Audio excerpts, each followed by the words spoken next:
Thank you, Teresa. I will share my screen too here. I hope you can all hear me, and good morning, everybody.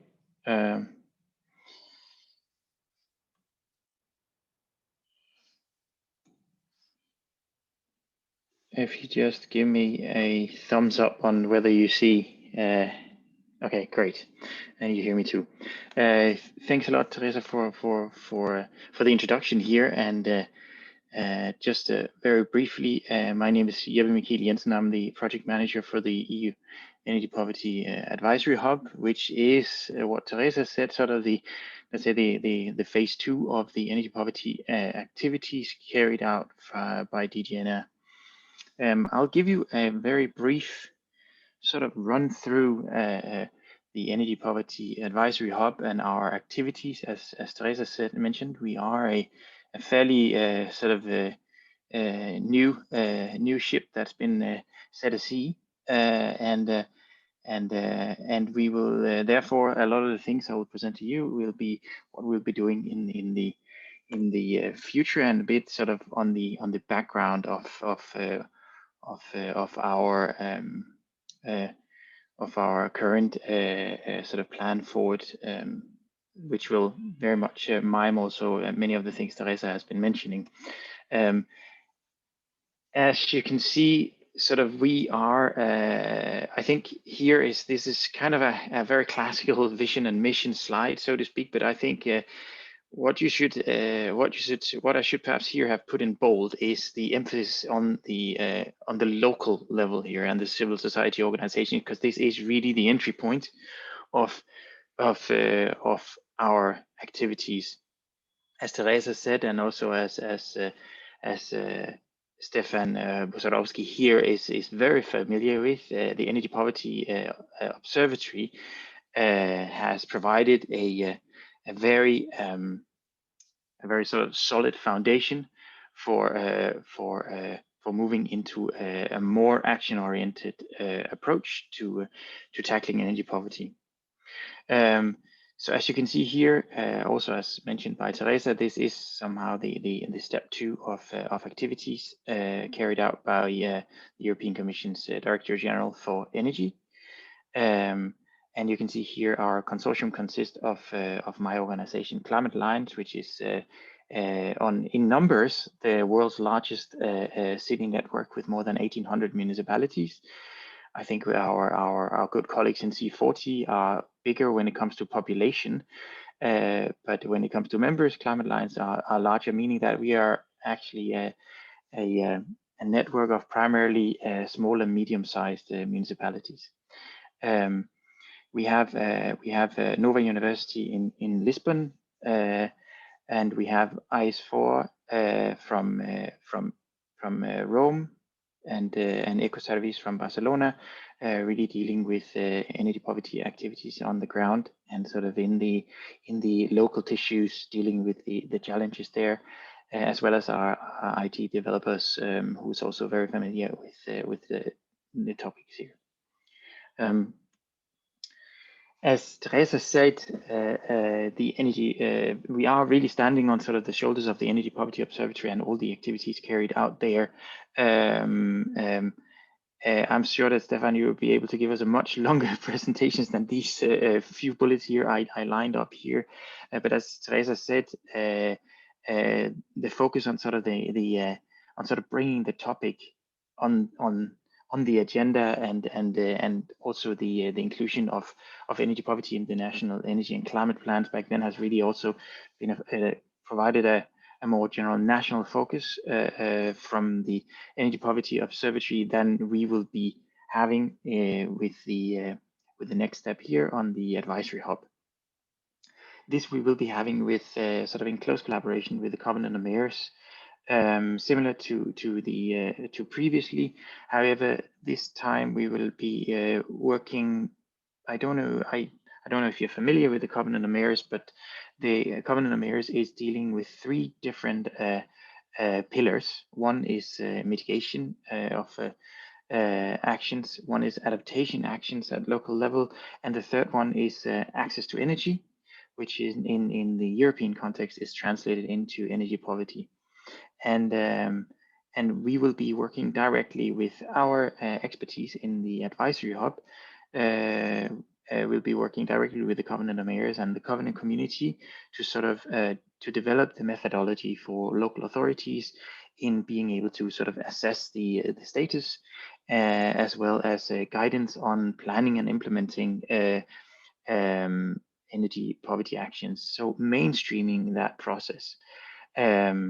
And at the same time, also drawing a lot of references to the Clean Energy for EU Island initiative, also an initiative from DG Energy that has a very specific emphasis on the multi-stakeholder engagement and sort of how a lot of experience on how to work across the quadruple helix. So basically inclusion of civil society organization,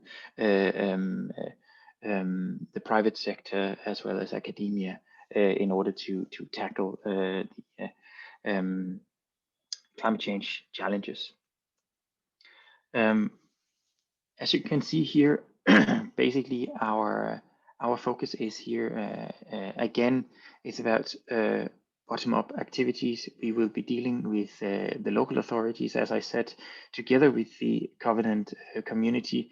We have more than, I think, close to 2,000 municipalities in Europe alone that has made a political commitment to take actions on energy poverty, and that obviously means that there is a grand community in good need of our services, which will be a series of direct supports to local authorities. Up to around 70 to 80 municipalities will receive direct support via a call for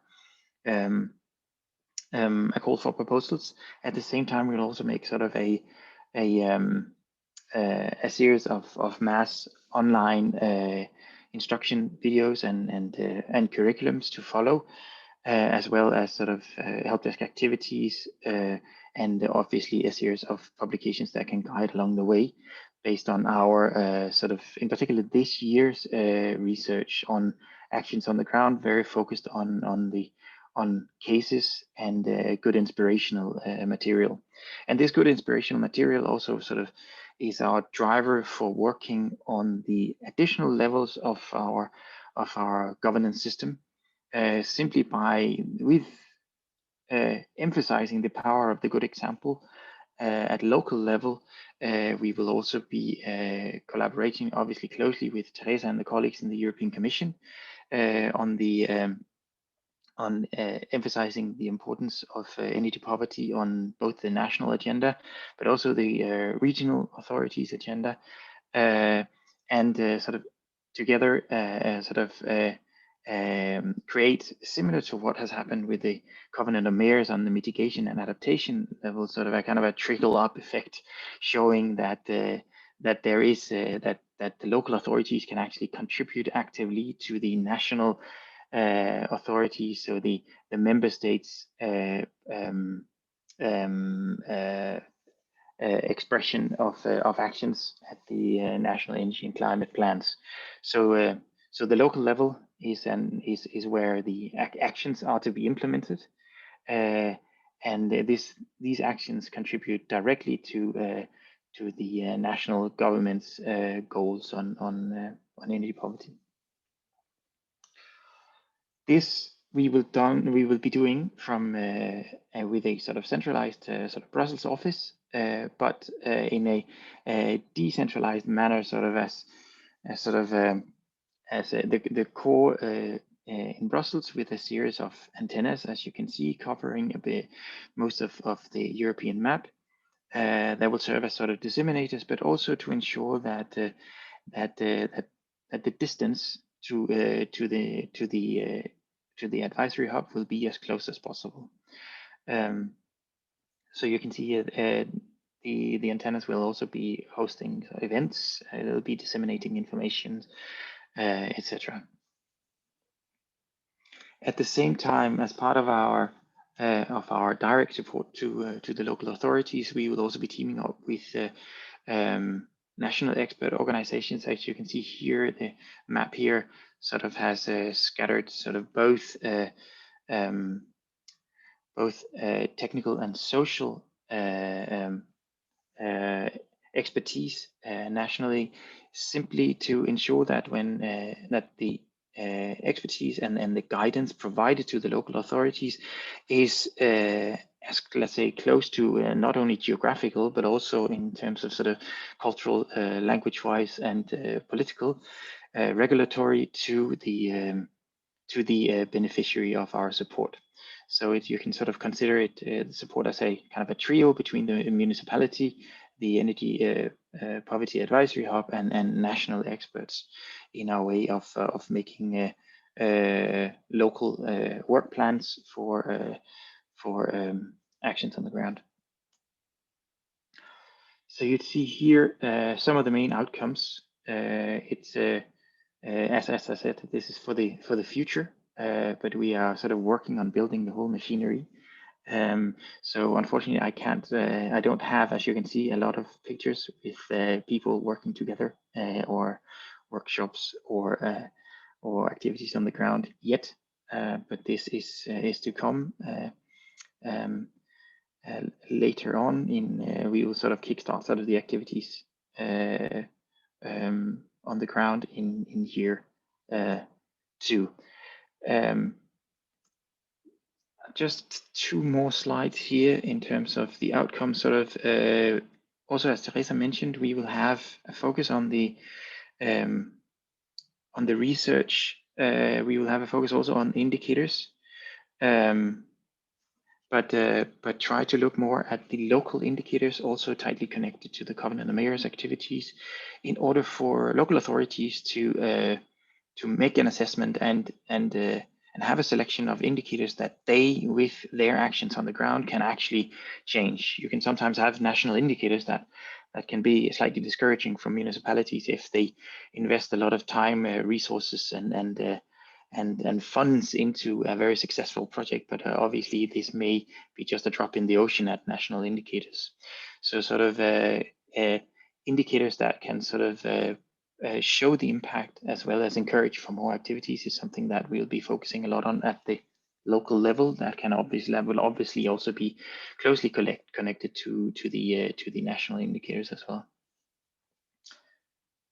You would see some other activities also on research. I'll just sort of have also just get back here to the last part, which is the overview of the support.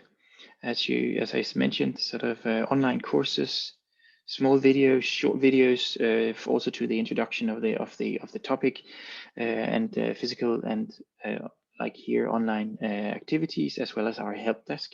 Feel free to get in contact with any query you may have there, as well as the direct support, as I just explained. So that's basically in a sort of a quick run through, and I hope that we'll keep in touch. Thank you very much, Jeppe. You can wait for our website, which is in the making. That's it from my side here. Thank you, Jeppe. I think now we then go on to Lucia. Let us know if the presentation, I hope you're luckier. I mean, I can't believe I still get these things wrong after so many presentations. So I'm sorry to everyone who witnessed that today. Well, what I did is ask for, I don't know who, but someone there is going to share the presentation for me. There we go. Okay, so perfect. That's perfect. The floor is yours. Okay, so good morning to everyone, and thank you for inviting us to share some of our experiences in order to fight energy poverty in Barcelona. In particular, I will share with you some ideas about our energy advice points service. So if we can go on with the presentation. These energy advice points that we have in Barcelona, it was a service that Barcelona City Council created 4 years ago in order to respond to the necessity of the people that were having their energy supply being cut. So the main challenge of the service was the lack of information, well, is the lack of information that citizens have regarding their energy rights, and as well how they can reduce their bills without losing comfort. At the beginning of the service, we have a new Catalan law that prohibits companies from disconnecting vulnerable households from supplies and obliges them to maintain energy services while the household is in a situation of economic difficulty. And this service was the one that managed the application of this law. So the objectives of the service were three. One is to guarantee the energy rights. Two, it's to promote employment, since the project also aims to tackle another challenge, which is long-time unemployment of citizens, in particular those at risk of exclusion, older than 45 years old. And the third objective is to improve the efficiency of households. So we can go on. Oh, sorry, that was the thing I had explained. No, we're okay. Target, no, we can go back. Target population. So we are addressing this service to all the citizens of Barcelona, but we have a special attention to those who suffer from energy poverty, or who have vulnerable situations, such as what we can see here. People that is suffering from economic and labor difficulties, people who live in homes in poor conditions, or people in a situation of dependence. So we can go on. We have 11 offices in the city, so it means that the service it's not located in just one point, but it's spread all over the city in order to arrive to all the population. So another one. Some of the most relevant issues of each objective. Now, when we talk about guarantee of energy rights, what are we talking about? So we are talking about ensuring the access to basic supplies and avoiding power cuts. That means defending energy rights in front of energy companies, and that's sometimes a difficult task, since energy companies are very powerful and they don't like to be controlled. We also detect energy poverty situations and prevent them from happening, and we try to empower all the citizenship to guarantee the rights in front of these companies. So some results of the service in terms of energy rights, maybe we can see the next slide. Well, this was we can go on to see some results here. Here are some figures that explain the 4 years of operation of this service. We have near 85,000 power cuts that had been avoided. We have advised near 100,000 people.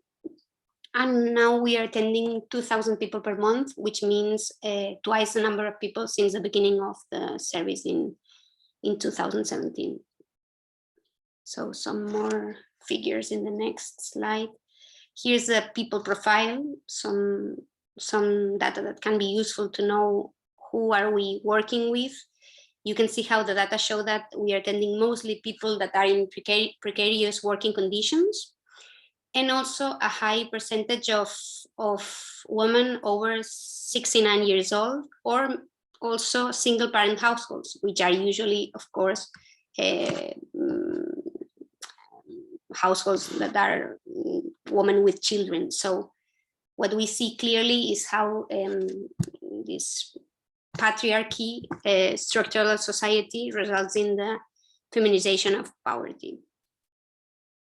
And another slide about the second objective, that was promotion of employment. I think that is an interesting part of the service, because this line of action is focused on providing training and employment opportunities to 20 citizens every year.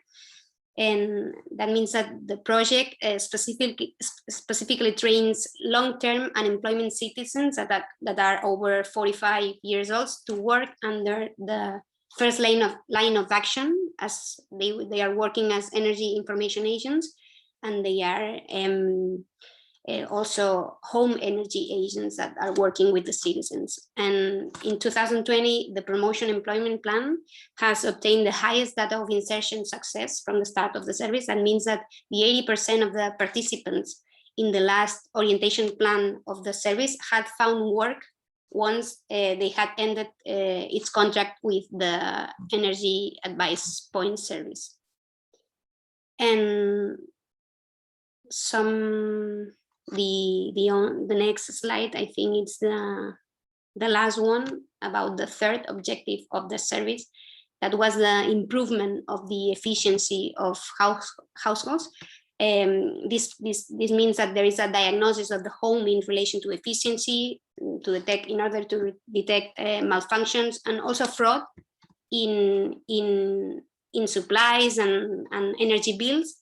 And also we can install some material to reduce consumption, and just a small result that I think it's very I don't know, that explains what we are doing, is that if we calculate the savings that are only linked to the power drop since the start of the service, there is a saving of more than 350,000 euros in total. So I think I've tried to give you an overall explanation of some of our most interesting services in order to fight energy poverty. I hope you. Thank you so much, Lucia. Just one question: this figure that you give of 356,000, this is on over what time, or which the last one? Yes, this in your slide that you have. Yes, since the beginning of the service, just doing the power drop. It's one of our I don't know, actions in order to improve the efficiency of households. So just involving power drop, this is the saving of the families that have been in contact with the service. Very interesting. Thank you so much. And so now we go to Stefan. I think we have 20 minutes left, although maybe the session will be finishing off earlier. So let's see if we have questions at the end that we can address. But the floor is yours, Stefan. Thank you for joining. Thank you. Thanks. Can you hear me? Just to check. Yes. Is everything okay? Good. So I'm delighted to be here, and it's just thank you for all the reflection on the Energy Poverty Observatory. It's really nice to see how the project is now continuing through the activities of the Energy Poverty Advisory Hub. So, as you mentioned earlier, Teresa, I chaired the observatory, but parallel to that, I sort of had another life, which is I ran under the auspices of the Step In project, which was funded also by the European Commission. I ran what we call the Manchester Urban Energy Poverty Lab. So I'm going to talk about that today, and really sort of hope to to get across what it takes to build a local action around energy poverty, and how we might start doing that across Europe. So I suppose one of the context here is that the lab was also connected to the observatory, so there's this sort of multi-level action. So you're working locally, but you're also thinking about how you do these things across Europe. And indeed, the lab itself was part of a network of labs across Europe as well. Right, I'm just going to share my screen, fingers crossed. Okay, is it all right? Can you see everything? That was very fast, yeah. Okay, it's all fine, good. Thank you. So hopefully it will be with us until the end of the presentation. So here the focus really, it's in some ways similar to what has been discussed before. I'm going to talk about the role of energy intermediaries. And I think if we're going to move towards just urban futures or just transitions, I think energy intermediaries are going to play a crucial role. In effect, the observatory, the hub are also intermediaries. But here I'm talking about local intermediaries and what it takes to get them going. I think intermediation is absolutely crucial for this process. By the way, it says sharing is paused. Is that just a sign? You can see my presentation, right? It's what happened to me before, Stefan. Maybe if you can try to, it won't work if you try to share a full slideshow mode. That's what I'm doing. So I don't know. Can you not see the full slides? It says We bring your see shared the window. PowerPoint application with the frames, you know, with the several slides to the left. Let me see. I'm going to try stop sharing and try doing it again. I think there's something in the settings. Let me see again. Is it fine now, or is it the same? Yeah, now it's great. Okay.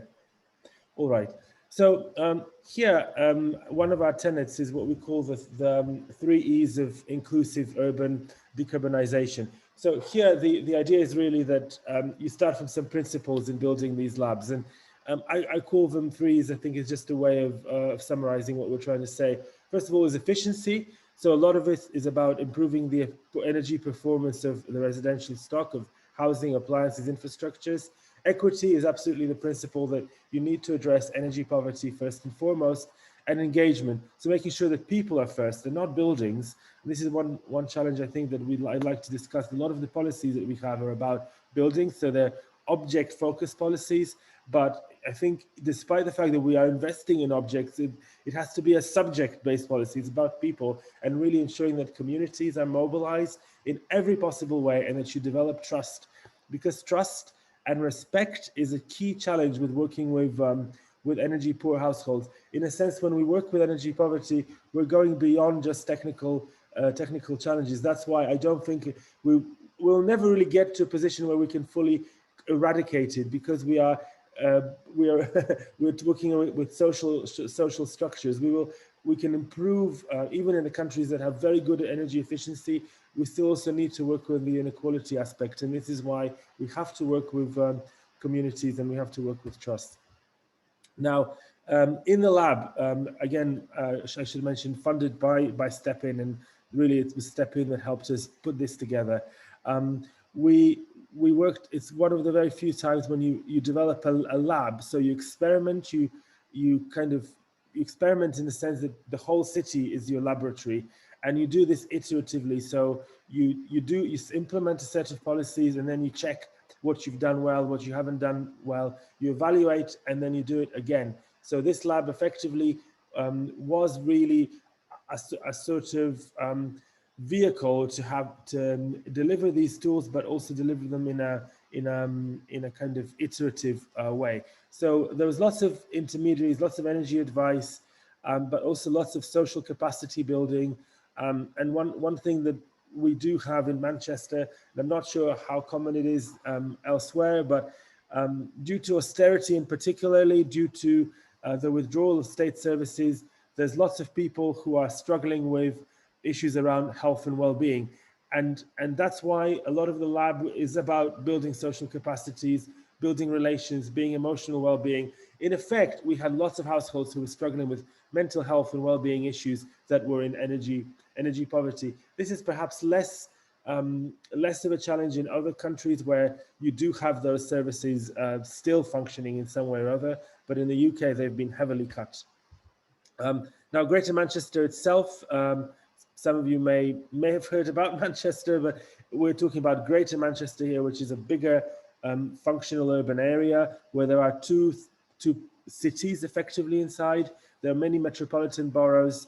There's a population of about 3 million. And generally, in that red color on the map to the right is where you have the greatest amount of deprivation. Generally speaking, 4 of the boroughs in Greater Manchester among the UK's top 25 most deprived. There's lots of deprivation and income poverty in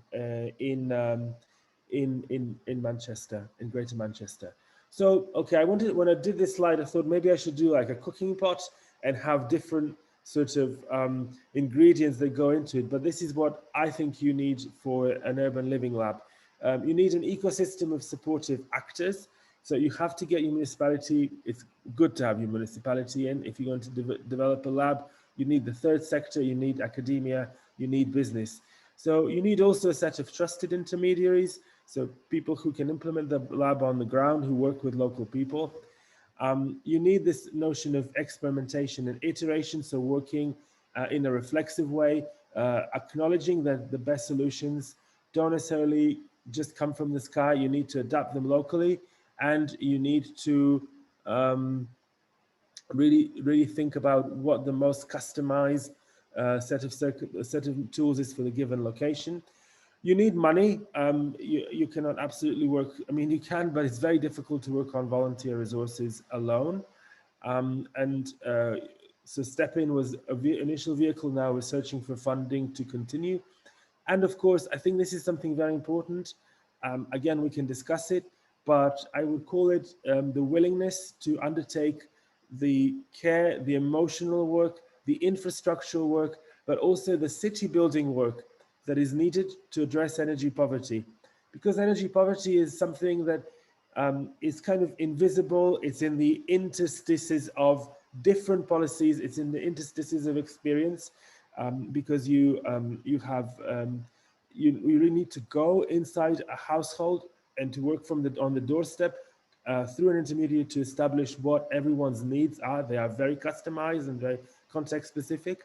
And from that point of view, you need people who have a sense of what it takes to do this. You have to work locally with your advisors. Again, I don't want to talk about the lab in great detail. I really wanted to highlight these elements and the more transferable elements, I guess. But what we did, so we did sort of what we call energy cafes, which were events in the community. We did lots of focus groups. Advisor visits were one of the main elements, and through the advisor visits, they're not just around energy efficiency delivery, but they're also around all kinds of other support. So effectively, the advice visits replaced in many ways services that were help replace services that were withdrawn.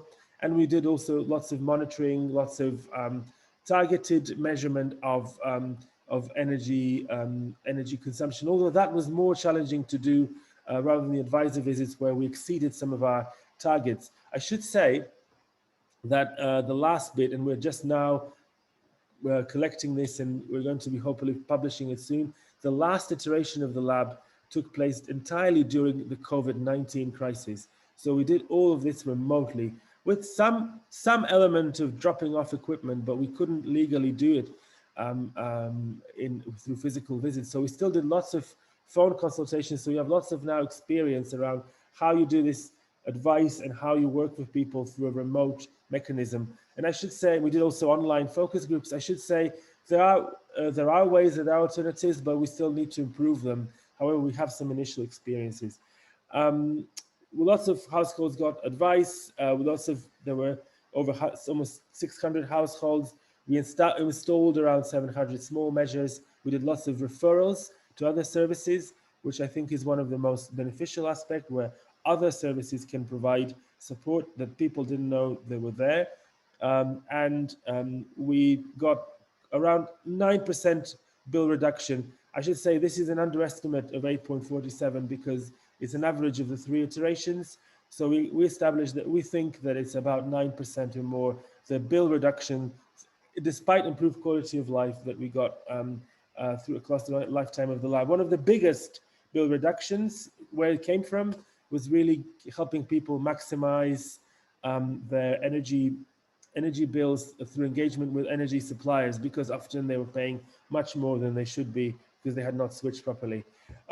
Again, I'm not going to go into this detail, but we did this sort of what some of the main referrals, for example, were to schemes like warm home discount or citizens advice, priority service register. These are all mostly utility run schemes that are available, and people just don't know about them.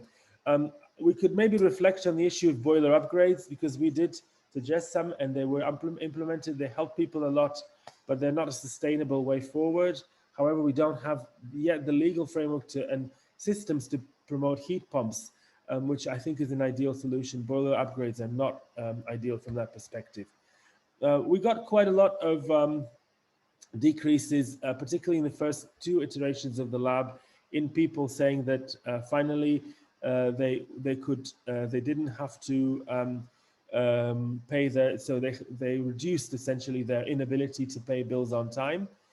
In the 3rd iteration, there was an increase, but we do think it's the COVID-19 crisis, so playing a major role here, and we have lots of qualitative data to support that. I think if if we hadn't intervened, I would like to think that this percentage would have been much higher. I should say in the lab, around 80% of the people that we work with were on benefits of some kind, so receiving state social support, which indicates how directly targeted and vulnerable people we were. And we worked with a lot of households, as you can see, over the lifetime of the lab, over 600. This is something I want to show very quickly, because we looked at, we did some more complex modeling around who was vulnerable and why to these different indicators. And what's really interesting, the stars really show where you have high levels of significance in these regressions. It's really that when you ask people whether they're inadequately warm and whether they're struggling to pay bills, you get different reasons in a multi-factor setting for that. And in fact, for inadequately warm, it's low income, it's social vulnerability, it's also electric heating. But for struggling to pay bills, it's lack of insulation and to a smaller degree, low income. So we have to think about indicators. I mean, this is a longer discussion for energy poverty. They are effectively, they show slightly different things, and we can see this locally as well. There is no perfect energy poverty indicator. That's what I'm going to want to say. And you do need to combine them and think across them. This is some qualitative data. I don't want to talk about this, but if we had time, we could reflect on that. But I just want one maybe, that one resident had a debt of nearly £2,000 on his electricity account with Scottish Power. So once the advisor spoke with them, there was a significant decrease in that intervention. So again, in the interest of time, I won't talk about energy cafes, but they were, in my view, one of the most effective ways of engaging with people. So there were lots of people at these cafes. We tried to do them alongside sometimes other events, so people could come and engage with what was discussed. There was a strong community building dimension, and there was, I think, also an opportunity to talk about excluded groups more and to get them involved and to have different forms of knowledge sharing. Right, so how do we promote inclusive urban decarbonization in the context of living labs experimentation? So first of all, we need to target and include energy poor households. We can't develop, the instruments that I think a lot of the times we saw in the observatory and continue to happen, and I have lots of experiences, are not necessarily that targeted towards energy poverty or the vulnerable. And I think there's a real danger when we invest in energy efficiency, when we promote energy efficiency, that if we just do it for everyone, we increase, and not the most vulnerable households, or not the worst housing, the worst first principle sometimes is mentioned, we might actually exacerbate inequalities. So again, this is a complex area, but I think we have to make sure that vulnerable households and energy poor households are targeted first. I think also really very important is to make sure that the approaches, the technologies that we develop are responsive to what people need, and we make sure that we engage with them at every step of the way. And we allow them to contest what's being done. It's the experimentation was exactly the idea that where you had struggles, where you had contestations and resistance, that should be included in this experimentation approach. There's no ready-made solutions. You have to think about what the best solution is and how you adapt it and how you work with people. And a key one that I would say here is what we have to recognize is the role of social reproduction. What happens in the home? This is very gendered social reproduction.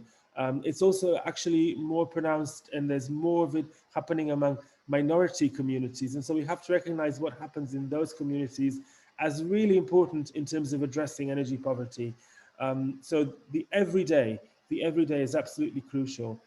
The everyday experience, the everyday work of what happens in the home, in working with that is absolutely crucial to address energy poverty. Thank you. That's my Twitter account if you want to follow me or engage further. Cheers. Thanks. I think I've stopped sharing. Thank you very much, Stefan. I wanted to just thank it has been a great session, I think, Lucia and Jeppe as well. Thank you for the participants who have joined us today. And I'm afraid we have 5 minutes. You can see that we have 2 questions, one very relevant one on energy communities and another one on funding. I think Talia, who is in the back end, will not give me in any minute to go into those, but I'm sure we can, get back to the participants perhaps with written answers. I think this would be very helpful, and even for us to keep note of these questions, especially the one on funding. I think is extremely pertinent to everything that is going on now with the recovery funds. How are we going to be dealing with buildings, precisely renovation, as also Stefan mentioned, it has to be about people. And as much as we see this being the structural, let's say, solution that everyone loves to direct us towards, we have to be very aware that it is about people, it is about households and families. And then I think extremely interesting has been the segregation of data. So what Lucia was mentioning about the, let's say, feminization of poverty. These are things we really have to understand much better, and to be able to target the problem in the best way possible. For all of you who are connected today, just be aware that in the agenda, you can check out the following sessions. There are some coming up at 10 now. And in particular, there is one which you might be interested to follow at 2 on the LIFE program and projects from this funding program of the EU for energy poverty solutions. So please do log on to that if you have the time. And again, a big thanks to all of you who joined today. Hope you have a good day. Thank you very much. Bye. For the invitation. Thank you. Bye.